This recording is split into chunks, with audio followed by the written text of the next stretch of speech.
Hi, you're with Julian and a review of the latest Libertines album and a cautionary story about how artists can unfortunately go off the boil a bit when they are happy.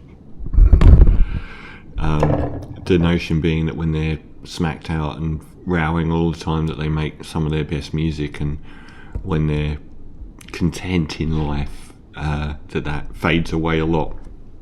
Which is a bit true here, but I don't begrudge it. I love the Libertines.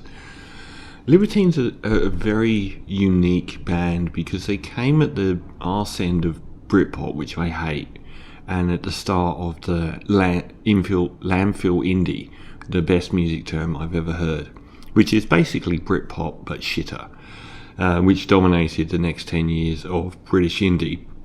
Apart from bands like Franz Ferdinand that stood up around sort of 98, 99, and so did the Libertines. They were like this flash in the pan, and they were just amazing. The romance of their lyrics and their social observation, their Scarborough guitars, the fact that they were immediately connected like a lightning rod to the Clash rather than Oasis, which so many of the landfill indie bands were. And the whole story of Pete Doherty and Carl Barrett, these, are they in love, co-lead vocalists and songwriters, having this tumultuous relationship. The drummer was Gary Powell, who's still a drummer, who's excellent, and John Hassel on bass. That was a four-piece, but it was all about Carl Barrett and Pete Doherty, fomenting in lots of stories about Doherty's drug abuse, his engagement to Kate Moss, I think, and him robbing Carl Barrett's house for money to steal stuff to buy drugs and ending up in jail. It was just rock and roll heaven, and their music was fantastic. It had this spark about it that none of those landfill indie bands had at all. Not even Oasis had. Maybe like the first couple of albums are Push, but even then I would say I would put the Libertines above those first two albums by Oasis. And their debut album, Up the Bracket, was just this in 2002, was just this fire, and they found themselves more aligned with the garage rock revival of the likes of the Strokes and the US bands and the White Stripes, which I'm glad about because they didn't belong in the indie landfill bracket, and they were terrific. And they burnt a bright path for 2 albums and split. And the self-titled second album I still think is fantastic, underappreciated actually, and Can't Stand Me Now is one of the greatest songs of the century. And like the dichotomy of the two people talking about themselves is enthralling. It's amazing. And then they went their separate ways. Carl Barrett formed his own band. Pete Doherty had actually massive success for a brief period of time with Baby Shambles. Their one really great single and a terrible album, I thought. But since then, they've got back together probably, I don't know how many years ago now, but maybe 2014, around then, and been touring pretty regularly, and I desperately want to see them. I still haven't seen them. They're one of my tick boxes. They came to Sydney once as a mid-afternoon act at a terrible festival, and there's no way I was going to pay to watch them for 40 minutes in the mid-afternoon at a music festival. It just wasn't going to happen. But Anthems for Doomed Youth, a very underappreciated comeback album in 2015, has now been followed by the wittily titled All Quiet on the Esplanade. It's not a very good album, unfortunately, and I do wonder how much that is that the band are happy. Pete Doherty seems happy. I think he's living in France and drinking wine and eating cheese, and there's not the drugs on the head, and they all seem happy, and they're playing live, and it's just an album for the sake of it, I think, this time around. The opener, Run Run Run, it sounds like really well done landfill indie, a little bit like a cheesy version of What a Waster, one of their greatest songs.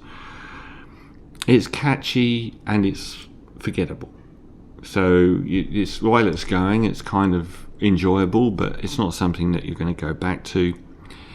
And the fact is, this album is so much better than the Liam Gallagher, John Squire album in every way. Like particularly the lyrics and the intrigue and the freewheeling nature of the music, rather than this very clod-hopping 4x4 beat on every song with very generic chords. They're a lot more freewheeling and interesting as a band musician-wise, and Gary Powell's a superb drummer. Track 2, Mustangs, is one of the problems here with the lyrics is that the social observations, which used to be so good in their music, is a little bit trite here. Sort of like, council house mum in a tracksuit lyrics are a bit obvious here. It's like not only a low-rent version of Pulp, his and hers era, but a low-rent version of themselves a little bit. Not very interesting. But tracks 3 and 4 are much, much better.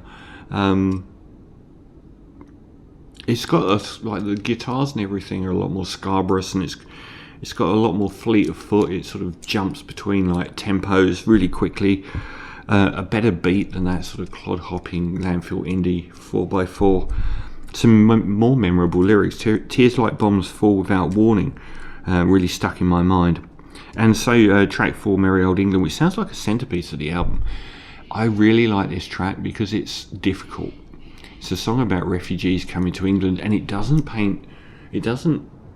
make it obvious where the sentiment lies here. It seems to be about immigrants coming to England from Ukraine or from Albania or from every part of Europe, and welcome to merry old England, basically saying it's a shithole. But it doesn't express... I like the enigma of it.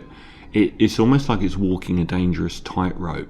And it reminded me a bit of the Morrissey song Bengalian Platforms, which walked a similar tightrope. And the whole I've seen you in the park on the swings and stuff like that. The lyrics are a lot more... The observational lyrics are a lot better. And I thought it was a really good song. Man with the Melody reminded me a little bit of the early Suede when they did sort of like these 60s ballads, but it's a bit Noel Gallagher as well, so not great. Oh Shit is not an interesting track that goes beyond, the first time you hear the chorus you've heard the whole song. It's got a nice sort of middle 8 bit where it goes into the churning anarchy in the UK guitars, but overall it's a forgettable and bland song. The most interesting musically is Night the Hunter, which is got trashed in some publications, but first time I heard it I was like, is this Swan Lake?